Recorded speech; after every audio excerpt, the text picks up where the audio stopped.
Hello dear students, welcome to English Textbook YouTube channel.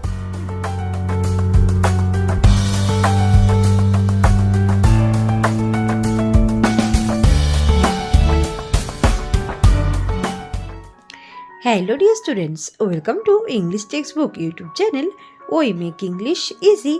আমি অশোকা চলে এসেছি আরও একবার তোমাদের জন্য একটি নতুন টপিক নিয়ে। তো চলো দেখে নাও আজকে টপিক। তো আজকে আলোচনা করব এবিটিএ টেস্ট পেপার 2025 সেট 2 এর একটি রাইটিং নিয়ে। সেটা হচ্ছে পেজ নাম্বার তোমরা 73-তে পাবে। তো দেখো রাইটিংটা সম্পর্কে আলোচনা করব। দেখো how to score higher marks. তো একটা প্যারাগ্রাফ লিখতে বলা হয়েছে যে কিভাবে ভালো মার্ক পাওয়া যায়, তো সেই বিষয় সম্পর্কে। তো এখানে হিন্টস দেওয়া রয়েছে, আমি হিন্টসটা পড়ছি, তোমরা দেখো। Understand the syllabus. তো প্রথমেই যেটা করতে হবে সেটা হচ্ছে সিলেবাস কি রয়েছে সেটা বুঝে নিতে হবে। Attend all class regularly. সমস্ত যে ক্লাসগুলো দেওয়া হবে স্কুলে, সমস্ত যে ক্লাসগুলো প্রোভাইড করা হয় সেই ক্লাসগুলোতে কিন্তু উপস্থিত থাকতে হবে এবং সেটা প্রত্যেক দিন। Prepare your own notes. নিজের নোটপত্র যেগুলো প্রয়োজন সেগুলো তুমি নিজেই বানাবে। Explore your weak areas. এবং খুঁজে বের করো তোমার দুর্বল স্থান কোনগুলো। Appeal for remedial classes. তো রেমিডিয়াল ক্লাসেস বলতে এখানে সংশোধন করার মতন যে সমস্ত ক্লাস আরও দরকার, যেগুলো ঘাটতি রয়ে গেছে সেইগুলোকে পূরণ করার জন্য যে সমস্ত ক্লাসগুলো নেওয়া হয় সেটা হচ্ছে ঘাটতি পূরণের ক্লাস, রেমিডিয়াল ক্লাসেস, সেগুলোর জন্য আবেদন করো। স্টাডি ফার্দার, আরও পড়াশোনা করো। মেকিং আ প্ল্যান, একটা পরিকল্পনা বানাও। Practice from test papers. তো বিভিন্ন যে প্রশ্নপত্র থাকে, টেস্ট পেপার থাকে, তো সেগুলো থেকে প্র্যাকটিস করো। সেই যেগুলো তুমি পড়েছো সেগুলোকে টেস্ট পেপার দেখে প্র্যাকটিস করো বা অনুশীলন করো। Get the answer rectified from the subject teachers. তো তারপরে দেখো যে সমস্ত উত্তরগুলো তুমি পাচ্ছ না সেগুলো তোমার যে যে নির্দিষ্ট সাবজেক্ট আছে, ইংলিশের টিচারের কাছ থেকে ইংলিশের অ্যান্সারগুলো, সায়েন্সের টিচারের কাছ থেকে সায়েন্সের অ্যান্সারগুলো, এইভাবে কিন্তু তুমি তোমার যে উত্তরগুলো সেগুলো তুমি মিলে নিতে পারো বা দেখে নিতে পারো বা ভুলভ্রান্তিগুলোকে রেকটিফাই করতে পারো, সংশোধন করে নিতে পারো। তো এইভাবে কিন্তু একটা সাবজেক্টে ভালো মার্কস পাওয়া যাবে। তো দেখো আমি এই হিন্টসগুলোকে ফলো করে স্টেপ বাই স্টেপ আমি এটাকে লিখছি এখন। তোমরা সেটা প্রথমে কিন্তু দেখতে থাকো, একটাও কিন্তু মিস করবে না। তো দেখো ফার্স্টে তোমাদের যেটা কাজ, তোমরা জানোই যে আগে টাইটেল লিখতে হয়। তো দেখো এখানে আমি একটা টাইটেল দিয়েছি, how to score higher marks. তো এটা তোমরা লিখবে যে কিভাবে ভালো নাম্বার পাওয়া যায়, যে উচ্চমানের নাম্বার পাওয়া যায়। এটা লিখে দিলে, আন্ডারলাইন করে দিলে। তারপরে দেখো ফার্স্টের লাইনটা, everyone wants to score higher marks in any subject. প্রত্যেকেই চাই যে কোনো সাবজেক্টেই, যে কোনো বিষয়েই ভালো নম্বর পেতে।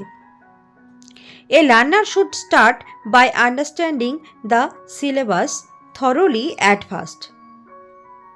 তো সবার প্রথমে একজন শিক্ষার্থী, এই লার্নার মানে হচ্ছে শিক্ষার্থী। তো এখানে স্টুডেন্ট, এই যে ওয়ার্ডে রয়েছে স্টুডেন্টের সিনোনিম হচ্ছে লার্নার।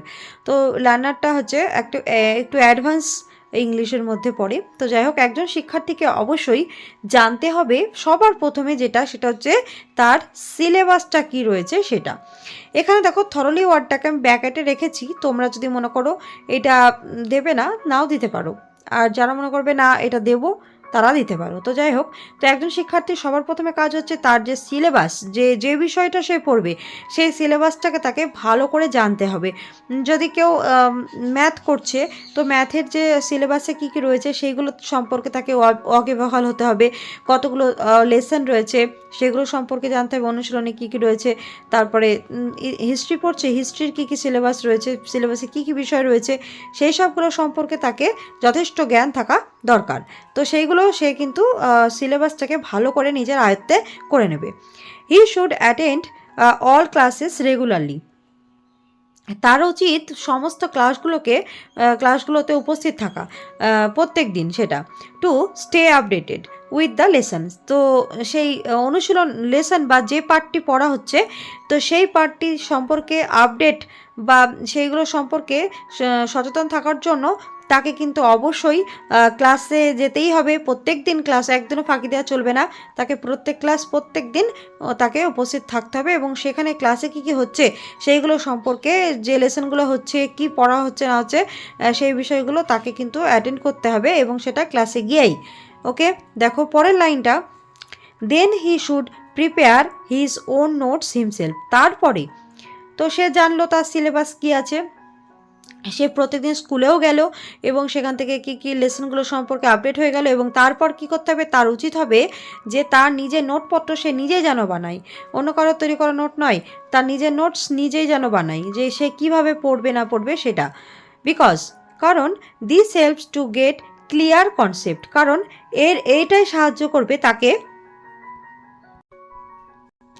তাকে সম্পূর্ণ স্বচ্ছ ধারণা, যে সে কী বিষয় পড়ছে, কোন টপিকের ওপর পড়ছে, সেই বিষয়টা সম্পর্কে তার একটা স্বচ্ছ ধারণা তাকে কিন্তু পেতে সাহায্য করবে। এবং যখনই তার ধারণা স্বচ্ছ হবে সে কিন্তু নিজের নোটসপত্রগুলোকে নিজেই কিন্তু তৈরি করে ফেলতে পারবে।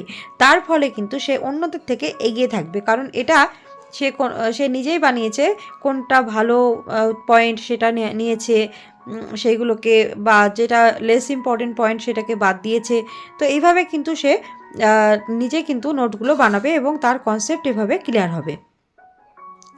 এরপরের লাইন, আফটার দ্যাট, তারপরে he must identify his weak areas. তারপরে সে ক্রমেই তার যে দুর্বল যে জায়গাগুলো, অর্থাৎ সে কোন কোন জিনিসগুলো পারছে না বা সেগুলো আটকাচ্ছে, সেইগুলো কিন্তু দুর্বল জায়গাগুলো তাকে খুঁজে বের করতে হবে, অ্যান্ড ফোকাস অন দেম, এবং সেইগুলো সম্পর্কে তাকে ফোকাস করতে হবে, যে কোনটা পারছে না সেইগুলোকে আলোকপাত করতে হবে, সেই বিষয়গুলোর উপরে একটু বেশি জোর দিতে হবে। ইফ নিডেড, যদি প্রয়োজন হয়, he should appeal for remedial classes to strengthen those areas. তো যদি তার প্রয়োজন হয় যে সে অনেক কিছু পারছে না, তার সমস্যা হচ্ছে, তো সেই ক্ষেত্রে তার কিন্তু সংশোধনকারী বিভিন্ন ক্লাস, যেগুলো সে তার শ্রেণীর শিক্ষককে কিন্তু সেগুলো বলবে এবং সেই আবেদন করবে এই ক্লাসগুলো যেন তাকে দেওয়া হয়। তো সেই জন্য যাতে সে তার দুর্বল জায়গাগুলোকে আরও বেশি শক্তপোক্ত করে নিতে পারে এবং সেই কনফিউশনগুলোকে দূর করতে পারে। তো এটা কিন্তু তার জন্য বিশেষ উপকারী বা ফলপ্রদ হবে। ওকে, চলে যাচ্ছি পরের লাইনে। দেয়ারফোর, তারপর a study plan is created to cover all topics and ensure consistent progress. তো এরপরে যেটা প্রয়োজন হবে একটা স্টাডি প্ল্যান। তো স্টাডি প্ল্যান কেন প্রয়োজন? দেখো, এখন সে কিন্তু অনেক কিছু জানে, কারণ কি, সে প্রথমে তার যে সিলেবাসটা জেনে গেছে, ক্লাস অ্যাটেন্ড করেছে, নিজে নোটস বানাতে গিয়ে সে অনেক সমস্যায় পড়েছে। তার ফলে সে কি করছে, তার উইক পয়েন্টগুলোকে খুঁজে বার করলো, আইডেন্টিফাই করলো, রিমিডিয়াল ক্লাসের জন্য আবেদন করলো। এরপরে কিন্তু তার হাতে কিন্তু সমস্ত নোটপত্র তার চলে এসেছে। এবার কি করতে হবে, তাকে স্টাডি প্ল্যান করতে হবে, এবং যাতে সে তার অল টপিকস, সমস্ত যে টপিকগুলো এতদিন ধরে সে নিজে নোটসপত্র বানিয়েছে, নোট কালেক্ট করেছে, তারপরে নিজের মতন করে লিখেছে, এইগুলো প্রসেসগুলোকে কিন্তু সে নিজেই হ্যান্ডেল করলো। এবার কিন্তু তাকে নির্দিষ্ট প্ল্যান বানাতে হবে পড়াশোনার জন্য, যাতে সে তার কনসিস্টেন্ট প্রোগ্রেস, যে এই যে একটা পর্যায়মানভাবে একটা উন্নতি, যে একটা প্রোগ্রেস চলছে, সেটাকে সে যেন ধরে রাখতে পারে। তারপর দেখো, সেটা নিশ্চিন্ত করতে হবে। তারপর হি শুড প্র্যাকটিস রেগুলারলি। তারপর তাকে কিন্তু প্রত্যেক দিন অনুসরণ করতে হবে ইউজিং টেস্ট পেপারস। তো কি করতে হবে, তাকে টেস্ট পেপার, বিভিন্ন প্রশ্নপত্রগুলোকে সমাধান করতে হবে, to familiarize himself with the exam pattern. Familiarize কথা অর্থ হচ্ছে পরিচিত হওয়া, কি বিষয়ে, এক্সাম প্যাটার্ন, যে পরীক্ষার প্যাটার্ন কি হতে পারে সেই বিষয় সম্পর্কে সে কিন্তু নিজেকে পরিচিত করতে পারবে। এইভাবে কিন্তু সে নিজে থেকে কিন্তু সে শিখতে পারবে যে কি প্রশ্ন আসতে পারে, সেই বিষয়গুলো সম্পর্কে সে ওয়াকিবহাল হয়ে যাবে। ফাইনালি, অবশেষে, he gets answers rectified by subject teacher. তো এরপরে সে কিন্তু কি হবে, তার যে সাবজেক্টের টিচার যিনি থাকবেন, যে সাবজেক্টের যে টিচার থাকবেন তার কাছ থেকে রেকটিফাইড যে সঠিক অ্যান্সারগুলো, সে তো টেস্ট পেপারগুলো সলভ করেছে, এরপরে যে প্রত্যাশিত উত্তরগুলো সে কিন্তু যাতে খুঁজে বের করতে পারে। It improves his understanding and performance, এটাই তার যে বোঝাপড়া, যে পড়াশোনা যে স্টাডি সম্পর্কে তার আন্ডারস্ট্যান্ডিংটা এবং তার যে পারফরমেন্সটাকে আরও বেশি উন্নতি করবে। This systematic approach will help you, এখানে ইউ এর জায়গায় এখানে হিম করবে, অ্যাচিভ বেটার রেজাল্ট। তো এইভাবে কিন্তু একটা সব কিছু যে একটা প্রচেষ্টা, সিস্টেম পদ্ধতিগতভাবে বা নিয়মানুগভাবে যে একটা প্রচেষ্টা, সেটাই তাকে হেল্প করবে ভালো একটা রেজাল্ট করতে। তো এভাবে কিন্তু একজন ভালো স্কোর করতে পারবে। Okay, so that's all for today. Do like, comment, share and subscribe our channel English textbook for more videos. তো যারা এখনও চ্যানেলটিকে সাবস্ক্রাইব করেনি তারা কিন্তু অবশ্যই চ্যানেলটিকে সাবস্ক্রাইব করে আমাদের পাশে থাকবে। দেখা হচ্ছে পরের ভিডিওতে। Thanks for watching.